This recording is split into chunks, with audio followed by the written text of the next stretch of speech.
Here we have some sauerkraut that I made yesterday. It is, I think, 8 cabbages chopped up finely, different kinds of cabbages, 4 different kinds of cabbages, and it's mixed in with Cornish sea salt and rock salt, and it's pushed down and it makes this juice that you can see here. And the process is just starting fermentation. I can see that because of the bubbles around the side. So what I'm going to do now is push it down, and the idea is to squeeze all the bubbles out of it, out of the actual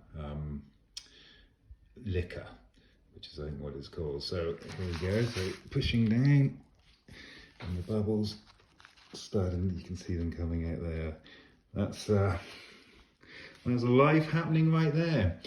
At the moment it doesn't smell. Come tomorrow afternoon or maybe the next day it will start to smell really bad, kind of as in you can't really sit in the kitchen kind of thing, although you do get used to it, and then after about 4 days it kind of starts dying down, but that's all signs that it's going well, and it'll be ready to eat in about a month, I think, but the longer you leave it the better it gets.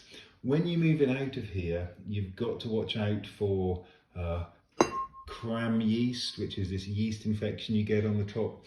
If you get that in the first day, you can kind of salvage it, but you don't want to miss it.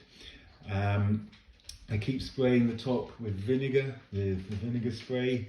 That kind of keeps it sterile. That's the way I've decided that I've been doing it now for about 5 years, maybe longer actually, just using vinegar.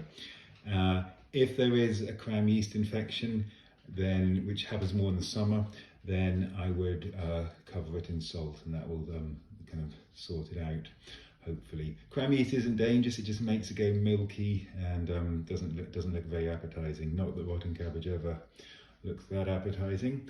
Give it another push actually since the lid's open. So come again in 2 days, it'll really start to bubble. Do that. And then the difficult part is moving it from this big crock into smaller things for long-term storage. That's the risky time when it might go off. Ideally I'd like a fridge just for this big crock, but that's not something I've got at the moment. Here we go. So I shall leave that and let it do its magic, and it is kind of close to magic.